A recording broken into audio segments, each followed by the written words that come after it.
வணக்கம், welcome to நாச்சியா sorry designer. இன்றைக்கி ஒரு ப்ரைடல் ப்ளவுஸோட ஸ்லீவ் டிசைன் தான் பார்க்க போகிறோம்.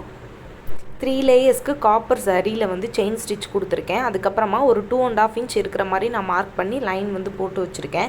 இப்போ இந்த லைனில் வந்து நம்ம எப்படி ஒர்க் பண்ணுறதுன்றதை பார்க்கலாம். ஃபஸ்ட்டு வந்து நான் சென்டர்லேருந்து 1/2 இன்ச் வந்து இருக்கிற மாதிரி, அதாவது சென்டர் லைன்லேருந்து லெஃப்ட் சைடு 1/2 இன்ச் இருக்கிற மாதிரி நான் மார்க் பண்ணுறேன். அதே மாதிரி மேலே லைன் போட்டிருந்தோம்ல, அதுலேயும் 1/2 இன்ச் இருக்கிற மாதிரி வந்து நான் மார்க் பண்ணி எடுத்துக்கிறேன். இப்போ இந்த லெஃப்ட் சைடு என்ன போட்டிருக்கோமோ அதவே திரும்ப ரைட் சைடும் நான் மார்க் பண்ணிக்கிறேன். ஃபுல்லாக மார்க் பண்ணதுக்கப்புறமா சென்டர் லைன்லேருந்து 1 2 3, அதே மாதிரி மேலே 1 2 3 ஆப்போசிட் சைடில் கரெக்டாக ஒரு லைன் மாதிரி வந்து கிராஸ் லைன் மாதிரி வந்து நீங்கள் மார்க் பண்ணிக்கோங்க. அதுக்கப்புறம் இருக்க ஒவ்வொரு டாட்டுக்கும் மேலே கீழே கிராஸாக லைன்ஸ் வந்து போட்டுக்கோங்க. ஃபுல்லாக இந்த மாதிரி ஒரு சைடு ஃபுல்லாக கிராஸ் லைன்ஸ் போட்டதுக்கு அப்புறமா இதுக்கு ஆப்போசிட் சைடில் அதே மாதிரி நம்ம ஃபஸ்ட்டு எப்படி போட்டோமோ அதே மாதிரி 1 2 3, கீழே அதே மாதிரி 1 2 3 லைன்ஸ் விட்டு நான் கிராஸ் லைன்ஸ் வந்து போட்டு வச்சுருக்கேன். இதே மாதிரி ஃபுல்லாக செக்குடு இப்படி போடும்போது வந்து நம்ம குட்டி குட்டியாக ஒரு செக்குடு பாக்ஸஸ் வந்து கிடைக்கும். இதே மாதிரி ஃபுல்லாக லைன்ஸ் ஃபுல்லாக போட்டு முடித்ததுக்கு அப்புறமா ஸ்லீவோட அந்த பார்டர் வந்து பார்க்குறதுக்கு இப்படி தான் இருக்கும். இதில் வந்து நான் பார்டரில் என்ன கொடுக்குறேன்னா 4 mmல இருக்க காப்பர் கலர் பீட் வந்து ஒரு லைன் கொடுக்குறேன். ஜூமில் பாருங்கள், ஒவ்வொரு பீடுக்கும் தனித்தனியாக ஸ்டிச்சஸ் கொடுக்குறேன். இப்போ இந்த கீழே பார்டர் லைன் முடிச்சதுக்கப்புறமா மேலே லைன் போட்டிருந்தோம்ல, அந்த லைன்லேயுமே 4 mm பீட் வந்து காப்பர் பீட் வந்து நான் கொடுக்குறேன். இப்போது அந்த செக்குடு லைன்ஸ் கொடுத்துருக்கோம்ல, அந்த லைன்ஸில் வந்து ஃபஸ்ட்டு வந்து ஒரு சைடு மட்டும் நம்ம ஃபில் பண்ணணும். அதுக்கு வந்து சுகர் பீடில் வந்து நான் ஒவ்வொரு லைனாக வந்து நான் போடுறேன். ஃபஸ்ட்டு ஒரு கிராஸ் லைன்ஸ் ஃபுல்லாக முடித்ததுக்கப்புறமா அதுக்கப்புறம் அதுக்கு ஆப்போசிட் சைடில் இருக்க கிராஸ் லைன்ஸ் போட்டோம்னா நமக்கு ரொம்பவே ஈஸியாக இருக்கும். இப்போ ஒரு லைன் ஃபுல்லாக ஒரு சைடு ஃபுல்லாக முடித்ததுக்கப்புறமா அதுக்கு ஆப்போசிட் சைடில் வந்து நான் போடுறேன். ஜூமில் காட்டுறேன் பாருங்கள். 2 பீடுக்கு ஒரு ஸ்டிச்சஸ் கொடுக்குற மாதிரி கொடுக்கணும். இல்லைனா ஒவ்வொரு பீடும் தனியாக கூட ஸ்டிச் பண்ணிக்கலாம். ஆனால் 3 பீடோ 4 பீடோ சேர்த்து வச்சு ஸ்டிச் பண்ணக்கூடாது. அப்படி பண்ணால் ஃப்ரேமில் இருக்கும்போது நல்லாயிருக்கும், கலட்டும் போது ஒரு மாதிரி வந்து லூஸ் ஆயிரும். இப்போ இந்த செக்குடு பாக்ஸ் ஃபுல்லாக கம்ப்ளீட் பண்ணதுக்கப்புறமா 3 mm சைஸில் இருக்க காப்பர் பீட் எடுத்து சிங்கிள் பீட் நாட் மெத்தடில் வந்து நான் நாட் போடுறேன். நீங்கள் உங்களுக்கு வந்து சிங்கிள் பீட் நாட் மெத்தட் வரல அப்படின்னா ஒவ்வொரு பீடுக்கும் தனித்தனியாக கூட நீங்கள் ஸ்டிச் பண்ணி நாட் போட்டுக்கலாம். இதே மாதிரி ஃபுல்லாக கம்ப்ளீட் பண்ணதுக்கப்புறமா நான் சென்டரில் வந்து திலகம் ஷேப்பில் இருக்க கோல்டன் கலர் ஸ்டோன் வந்து நான் ஒட்டியிருக்கேன்.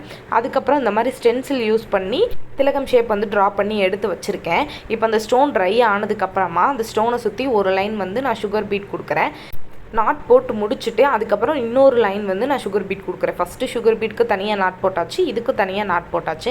இப்போ இது முடித்ததுக்கப்புறமா அந்த நம்ம பெரிய திலகம் ஷேப் வரைஞ்சிருந்தோம்ல, அதில் வந்து ஒரு லைன் வந்து நான் சுகர் பீட் கொடுக்குறேன். சுகர் பீடுக்கு 2 பீட் ஒன்ஸ் தான் எப்பயும் போல் ஸ்டிச்சஸ் கொடுத்து முடிச்சிருக்கேன். அதுக்கப்புறம் ஸ்மால் சைஸில் இருக்க ஸ்டோன் செயின் எடுத்து வந்து நான் ஸ்டிச் பண்ணுறேன். ஒவ்வொரு ஸ்டோனுக்கு இடையில இருக்க கேப்லையும் நான் தனித்தனியாக ஸ்டிச்சஸ் கொடுக்குறேன்.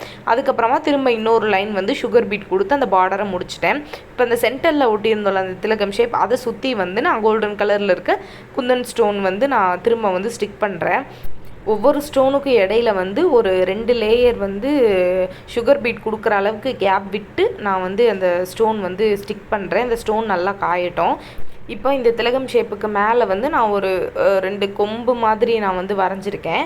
அதில் வந்து நான் 4 mm சைஸில் இருக்க காப்பர் பீடு கொடுத்து 2 பக்கமும் கொடுத்துட்டு அதே மாதிரி சென்டர்லேயும் கொடுத்துட்றேன். அந்த காப்பர் பீடுக்கு அவுட்லைன் மாதிரி நான் வந்து சுகர் பீட் கொடுக்குறேன்.